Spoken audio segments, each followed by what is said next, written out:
YouTube. I hope you are all super well. If you are new here, my name is Hebe. I am an online coach. I was a PT face-to-face before, but I now work primarily online, and I love being on here helping so many of you guys, and I've got a really interesting video today that I think will help a lot of beginners and also potentially people who have had coaches previously, or just people who feel a little bit uneducated on how to do this, and that is how to create a training program. Now, I've got my little notebook here. I've got lots of notes that I want to go through, and I want to structure it just in a way where I kind of go through what I think personally is the first couple of things that I would think about when assigning my client a new program. Now, I think the main thing to take from this, first of all, is that there is no right or wrong, everyone is different. There's things that we can input and things that we can do that will help along the way. But just remember that it's not complicated, it is just done in a way that will benefit you depending on your goal. Before we get into it, I just actually want to say I've got a bit of a cold, as you can probably hear, and I've just been really angry today because we were meant to have a really incredibly big delivery for our gym, and we've been waiting in for literally 10 days, waiting for it, and they basically said that they couldn't find us and they sent it back to Ireland. I'm honestly so angry that I was meant to film this a couple of hours ago and I've just been sat procrastinating because I've been so fuming. But anyway, no need to worry about that right now. I've got a really exciting video and I'm really looking forward to getting through all of the information to you guys. But first, if you don't already, please don't forget to subscribe to my channel. It helps me so much, and I love bringing this content for you guys to help you on your fitness journey, especially for those that are beginners. But yeah, so today's video is all about how to create a training program. So first of all, as I was saying, I think it's really important to remember that this video is just going to be general, obviously I can't fully differentiate workouts to different people, but I am going to do this in a more generalized version, and probably people who are a little bit less advanced, so maybe beginners, intermediate people in the gym. There are going to be some elements that will cross over into advanced gym goers, but that's just the principles of working out. It is just as simple as, there's no right or wrong, but it's just as simple as it works or it doesn't. So as I said, remember that this is generalized, and that is, I think the most important thing is the science behind it, and the process behind it is usually why someone would have a coach or a PT, because there is a lot that goes into it and a lot of the thought process that goes behind specific one-to-one coaching.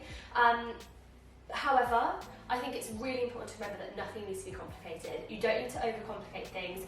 You very often will find that you repeat some of the same exercises because they work for you, and that's nothing to worry about, and that's actually a good thing for progression. So just always make sure you keep that in mind.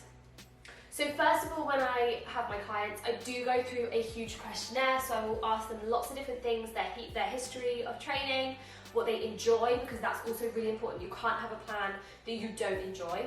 Obviously how advanced they are, what their experience is, all of that kind of stuff. I mean, they're all linking into the same thing, but lots of different questions, and obviously I also provide a nutrition coaching as well, so there is also that element of it. But there's even things from injuries, post-injuries, even operations, loads and loads of different questions that are really important for you to know. And I know obviously I'm talking about writing yourself a plan, but always make sure that you do think about those things, and don't go crazy if you're someone who doesn't particularly gym very often, or someone who doesn't really love the gym. Now, a first question that a lot of people ask me is what's the best split? What should I be doing? How often should I be working out?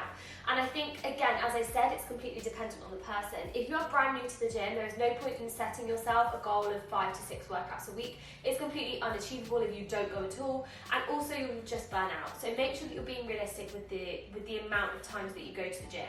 I would say for someone who's a beginner, even to someone of my level, I wouldn't say I'm even advanced. I'd probably say that I'm quite highly intermediate. I wouldn't even say I'm an advanced trainer, not yet anyway, but I would work out anywhere between 4 to 5 times a week. If it's a beginner, I would say anywhere between 3 to 5 times a week, and that, when I say 3 to 5 times a week, I mean fully weight training. So weight training is the key to all of this. The principle will always be weight training, and I'll explain why a little bit further on. Of course, cardio can be involved, but I would always prioritise a weight-focused session. So when trying to look at a workout split, we obviously have lots of different muscle groups that we can work. So obviously legs is a muscle group, chest, back, shoulders, biceps, triceps, and then obviously core, and then cardio. So you've got to think about all of these things, and what I would usually recommend is trying to hit these muscle groups at least twice a week.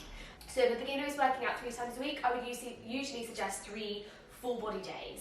If you're working out 4 times a week, I would usually suggest 2 lower, 2 upper. If you're working out 5 days a week, completely personal preference. You can do push-pull legs, you could do upper-lower conditioning, however, whatever works best for you. And that is where, as I said, there's lots of different splits that you can do. So also, it's really important to remember that if you start on like 3 full body days, that doesn't mean that in 6 months' time you can't change it to lower upper 4 days a week. It doesn't mean you can change it to 5 times a week. It's completely, as I said, up to you. What I often find is the more advanced people are at the gym, often the more that they will work out. I do have some people that work out 6 times a week. I personally, like I said earlier, found that it was a little bit excessive, found it was a little bit more of a challenge for me. So I did reduce that down. Of course, if you have that extra time and it's something that you really want to do and you feel well rested and well recovered, of course, head in and do that extra workout. But I would always, probably on average, save around 5 workouts per week, even for someone who is advanced. Now, sitting on reps. So, I know that this might not feel like you're learning how to write a program, but these are all things that you have to think about when you are programming for yourself or for someone else. So rep ranges, so there tends to be 3 different kind of rep ranges, and that is a strength-based rep range, a hypertrophy-based rep range, and then an endurance-based rep range. So strength is always going to be, obviously, we're trying to increase your strength, you're trying to get stronger. Now that often means lifting at a heavier weight for lower amount of reps. So strength rep ranges would be anything from like a 1 rep max, so 1 rep, to around 5 to 6 reps. And that's where we're really, really pushing the body, pushing the intensity, and really working on getting those lifts heavier. However, always remember form comes first. So focus on that form, get used to doing your form work, and then move on to some strength exercises. When we say strength, I think a lot of people automatically just think of weight training, and it's not, it's a style of weight training. So always, again, really try and kind of differentiate that. It's not, strength training is in a whole is not just weight training. Strength training is strength training. All right? Now moving on to hypertrophy. So hypertrophy is what they say is the average range for people to gain muscle. So this is a hypertrophy stage, i.e. where people are most likely to build the best or the most sufficient amount of muscle mass when training at these reps. So this is anywhere between 6 to 12 reps, I'd say, even potentially pushing 15, completely depends on the weight that you're using. So this is like a medium weight for a medium rep range. And then endurance, which is obviously going to be those higher reps, you usually would use a lighter weight, so we're saying anywhere between 12, 15 and above. And a lot of people will say, well, how do I know what's right for me? What do I want to do? And quite often a mix of them is really, really good. Now, as I said, this is just for the general person. If you're someone who is a power lifter, or you want to work just primarily on strength, or you're an athlete, like, they will have different ways of working. They will have different rep ranges. They will know what works best for them. But in this case, as I said, I would just make sure that you mix it up throughout your workouts. I will give you obviously a whole example at the end, but it's important to remember not to just stick to one. You can, of course, if that's your personal preference, but just make sure that it does align with your goals. Obviously, all of these are weight-based. All of these will allow you to build muscle. It is just that prime range of hypertrophy. So like I said, between 6 to 12 reps, that is where most people will be sitting for their workouts. Now, that's all good and well telling you that. However, we need to make sure that we're working on progressive overload. And a lot of people probably have heard this word, and if you don't know what it is, it's simply as it states. It's progressively overloading your muscle. So for example, we do 8 reps at the gym, and we do 45 kg squats. Then the next week we go to the gym and we manage to do 10 reps of 45 kg squats. The next week we go to the gym and you keep going for that 10 and you're like, okay, I can't push to 12. What I might do is I might push and increase the weight a little bit. So instead you're now doing 47.5 kg of squats for 10 reps. So what we're looking at is we're progressively overloading and progressively increasing the load on the muscle. Now there's lots and lots of ways of progressively overloading. So as I said, increasing reps, increasing weights, increasing time under tension. So i.e. you hold a squat for a little bit longer. You focus on negative, so you will lower into certain exercises slower.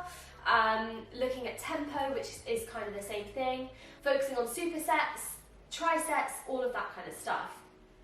Now, it's always good to program these in, but it is really good if you are tracking your weight. So always, I would recommend using a logbook. A logbook is just where you can fill out all of your workouts.